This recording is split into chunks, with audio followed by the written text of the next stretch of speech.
Salut, c'est Yohan de MyDataLinks. Donc, comme c'est dimanche, aujourd'hui, je vais vous présenter une petite macro Excel que j'ai fait récemment, suite en fait à pas mal de planning que je dois réaliser pour des projets.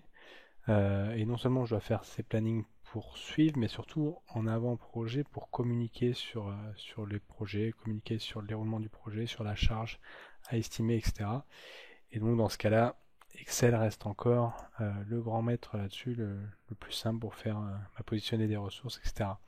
Donc j'avais l'habitude de créer des plannings comme ça, mais toujours à la main, en me demandant à chaque fois, je voulais aligner les week-ends sur des colonnes, et en me demandant donc à chaque fois quand est-ce que commençait le mois, est-ce que ça commençait un lundi, etc.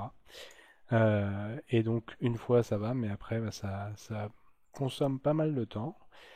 Donc j'ai fait une petite macro que vous voyez, j'ai rajouté sur le ruban ici. Generate Planning. Je sélectionne le mois de départ, l'année de départ, le mois de fin. Donc on va rester sur la même année. Là, on va prendre 2016 et on va aller en novembre. Il vérifie que la fin est bien après le départ. Je vais rajouter des ressources. Je peux rajouter des ressources comme ça. Ou alors je peux en rajouter plusieurs. Michel, Philippe, etc. Romain. Et je lance mon planning, donc qui va créer donc tous ces mois en allant chercher quel est le bon jour, etc. Et j'ai mon planning qui est fait avec les ressources disponibles ici. Et donc j'ai plus qu'à après dire soit je mets des couleurs, soit je mets par exemple des 1 ou des 0,5. Alors là, quand il vous met un 1 à la place d'un 0,5, c'est que il n'a pas la place. Donc il arrondit. Vous pouvez faire des choses comme ça, voilà. 0,6 et puis à la fin vous faites une somme. J'ai pas été plus loin dans l'automatisation. Après, chacun a sa façon de gérer les plannings.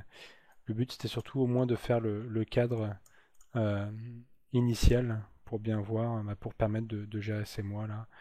On pourrait rajouter les vacances si on définit des calendriers de vacances, etc. Pour l'instant, comme ça peut être aussi utilisé autre part en France, je le laisse comme ça.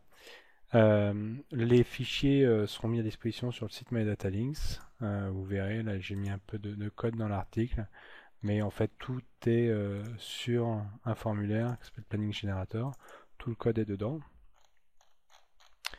La seule chose qu'il faut potentiellement rajouter, c'est un module comme ça avec Planning Generator Show pour présenter, pour pouvoir appeler cette macro depuis le ruban, et encore ça on pourrait même peut-être le mettre dans le formulaire à vérifier. Donc depuis le ruban, comme ça permet d'appeler cette macro et donc d'ouvrir le générateur de planning. Voilà, si vous avez des questions, n'hésitez pas sur l'article, des commentaires, par email, vous le trouverez quelque part, sûrement dans la vidéo.